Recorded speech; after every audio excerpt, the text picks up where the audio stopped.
Salut à tous et bienvenue dans cette nouvelle vidéo à propos de Level Design. Dans cet épisode, on va voir comment créer un asset de nuage 3D cartoon dans Blender, de la modélisation jusqu'au rendu.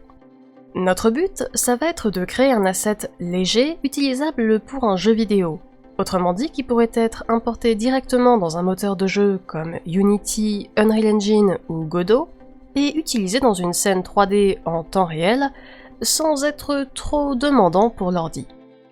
Dans des épisodes précédents de la série, on a vu les deux types d'objets les plus communs de Blender, les mèches et les courbes, et on a étudié comment les tweaker de différentes façons, que ce soit à l'aide de modificateurs ou en les intégrant dans des systèmes de Geometry Node.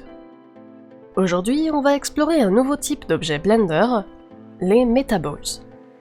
On peut en créer une en appuyant sur Shift plus A pour ouvrir le menu Add, puis en allant dans le sous-menu Metaball, et par exemple, on peut commencer simplement en prenant l'option Ball. On voit que ça crée un objet à l'origine de la scène qui ressemble à une sphère basique, à part qu'elle est entourée par ces deux cercles. Le cercle rouge à l'extérieur, c'est le cercle de sélection. C'est celui-là qu'il faut cliquer pour sélectionner ce sous-élément de notre objet Metaball. Le cercle vert à l'intérieur représente l'influence de la sphère. C'est un concept crucial dont on va parler plus en détail dans une seconde. Bien sûr, si on passe en mode Edit et qu'on sélectionne notre sphère, on peut utiliser G pour la déplacer, comme pour des mèches ou des points de courbe usuels. Mais le truc vraiment magique arrive si on duplique notre balle et qu'on déplace cette deuxième sphère loin de la première. Avec cette nouvelle balle dans notre objet, on commence à comprendre pourquoi les Metaballs sont si spéciales. Elles relient en fait automatiquement les sphères définies manuellement par des ponts avec un air un peu organique, et ça nous donne donc des sortes de blobs lisses à partir de ces balles de référence. En gros, les Metaballs ne sont définis ni par des vertices comme les mèches, ni par des points de contrôle comme les courbes. Elles sont générées procéduralement à l'aide de formules mathématiques en live par Blender. Et ces formules créent toujours des formes qui ressemblent un peu à de l'argile ou à des fluides denses. Et surtout, deux objets méta qui sont assez proches peuvent interagir entre eux. Ils vont être fusionnés et mixés un peu comme des gouttes d'eau, et plus l'influence d'un objet est grande, plus cette interaction est forte. Donc le cercle vert évoqué plus tôt contrôle en fait la rigidité de notre objet méta. Tout ça, ça nous permet de facilement créer notre forme de nuage, juste en dupliquant notre balle et en la déplaçant plein de fois, plus éventuellement en utilisant S pour la scaler. Et comme ça, on agrandit petit à petit notre blob pour obtenir une forme intéressante. Pour encore plus customiser notre Metaball, on peut repasser en mode Object, et dans le panneau de propriétés, modifier un peu les données de notre objet. Par exemple, on peut réduire la dimension de résolution pour obtenir un blob plus lisse, ou changer la valeur de l'Influence Threshold pour agrandir ou réduire les balles et les connecter plus ou moins. Une fois que vous êtes satisfait de votre forme, il est généralement mieux de repasser à un vrai mesh, parce que ça vous permettra de plus facilement appliquer des outils classiques dessus. Par contre, attention, cette opération de conversion ne peut pas être activée ou désactivée.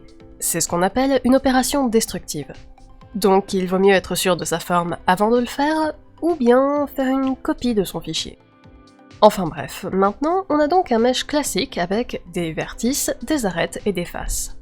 Et on voit que comme on a réduit la dimension de résolution de notre Metaball plus tôt, notre mesh est en fait très défini, avec une grille de points vraiment dense. Ça, c'est ok si on veut faire un rendu de notre nuage. Mais ici, on veut faire un asset low poly utilisable dans un moteur de jeu. Et donc, on peut se servir du modificateur Decimate de Blender pour réduire la complexité et alléger notre mesh. Typiquement, pour créer un modèle simple, même s'il est un peu brut, on peut rester sur le mode par défaut Collapse et réduire le ratio à quelque chose comme 0,03. Évidemment, n'hésitez pas à augmenter ce ratio pour garder une forme un peu plus lisse, ou à le réduire pour obtenir un nuage vraiment très simplifié. Au passage, on peut aussi activer les statistiques pour voir les différences entre le mesh de base et la version décimée. Simplement en activant-désactivant l'affichage du modificateur dans la scène, avec cette icône. Une fois qu'on a un résultat qui nous plaît, on peut appliquer le modificateur pour réellement baker cette géométrie simplifiée. Si on revient en mode Edit, on voit qu'on a maintenant bien moins de vertices. Ensuite, si on veut un peu modifier la forme de notre nuage, on peut utiliser le Proportional Editing en cliquant sur cette icône en haut ou en appuyant sur O. Et comme ça, on peut déplacer, scaler ou tourner nos points en même temps que les autres à proximité. Ça nous permet de rapidement ajuster notre objet tout en gardant l'apparence globale arrondie. Ok, bon, ce mesh est sympa, mais si on passe en mode rendu, on voit que pour l'instant, il a juste le matériau gris que Blender applique par défaut, et qui n'est pas très original.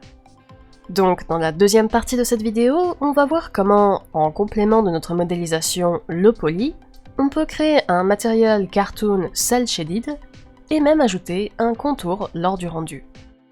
Commençons par ouvrir notre panneau de Shader Editor en bas, et par s'assurer qu'on édite bien le matériel par défaut de Blender en le sélectionnant pour le slot 1 de notre objet de nuage sélectionné.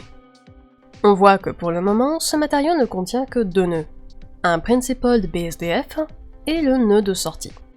Ce Principled BSDF est un nœud built-in de Blender bien pratique qui nous permet d'obtenir directement ce rendu avec une couleur unique et des ombres, et qu'on pourrait même paramétrer pour rendre notre objet brillant ou partiellement transparent. Mais bon, ici on ne veut pas avoir un lighting réaliste comme ça. Une façon simple de créer une esthétique plus personnelle et cartoon dans Blender, c'est d'ajouter des nœuds après le Principled BSDF, d'abord un nœud Shader to RGB, puis un nœud Color Ramp. Bon, de base, avec du noir à gauche, du blanc à droite et un gradient continu entre les deux, ce setup nous donne exactement le même résultat qu'avant. Mais si on commence à ramener notre point de gauche vers le centre, on voit qu'on peut assombrir notre ombre. Et encore mieux, si on passe du mode linéaire au mode constant avec le drop-down, on voit que notre gradient est remplacé par un changement de couleur immédiat. Et on peut ensuite jouer avec nos points pour créer un nuage complètement blanc et noir qui a l'air dessiné. Évidemment, on peut aussi teinter l'ombre avec un peu de bleu et rajouter un autre point intermédiaire pour créer une nouvelle étape dans notre progression de couleurs. Au final, on a donc un rendu cartoon assez intéressant, et en plus ce qui est chouette, c'est qu'il dépend quand même du système de lighting de base. Donc il est bien remis à jour si on déplace notre objet ou notre lumière dans la scène. Après, si une fois ce matériel appliqué, vous avez l'impression que notre décimation de tout à l'heure était un peu trop forte, vous pouvez réinverser un peu la tendance à l'aide d'un modificateur Subdivision Surface. Puis encore une fois, on peut réutiliser du Proportional Editing pour ajuster les vertices plus précisément. Par exemple, ici, mon but est de faire un nuage un peu plus gonflé et d'aplatir le bas pour mettre la masse nuageuse sur le dessus. Pour terminer ce tuto, voyons comment configurer nos options de rendu pour ajouter un contour à notre nuage. En fait, encore une fois, Blender a un outil built-in pour nous aider sur ça, qui s'appelle Freestyle. Si on va dans nos propriétés de rendu et qu'on active l'option Freestyle en bas, puis qu'on place notre caméra devant notre objet, alors si on fait un rendu de la scène, on voit notre nuage au centre, avec son matériel bleuté cartoon, et un petit contour noir autour. Pour customiser les options de ce Freestyle, on peut passer dans l'inspecteur de propriétés du View Layer, et scroller vers le bas jusqu'à la section Freestyle. Ici, on peut ajuster tout ce qu'on veut, depuis la couleur jusqu'à l'épaisseur, en passant par les parties des objets à contourer et bien plus. Dans cet exemple, on va juste s'intéresser à l'épaisseur du trait. Donc ouvrons cette sous-section et commençons par augmenter un peu l'épaisseur de base. Ensuite, on va aussi rajouter un modificateur Noise et changer quelques-uns de ses paramètres. Ça va rendre notre contour un peu plus irrégulier, ce qui donne plus l'impression d'un dessin fait à la main. Bien sûr, vous pouvez jouer avec ces options pour adapter l'effet à vos préférences. Mais en tout cas, si on refait un rendu, on voit qu'on a maintenant un trait de contour plus épais et avec quelques irrégularités.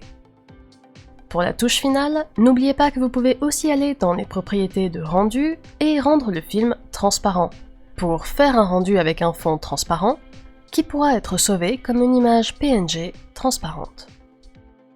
Et sur ce, c'est tout pour aujourd'hui. J'espère que vous avez aimé ce petit tuto de création d'assets et que vous avez appris quelques trucs pour réaliser un nuage cartoon dans Blender.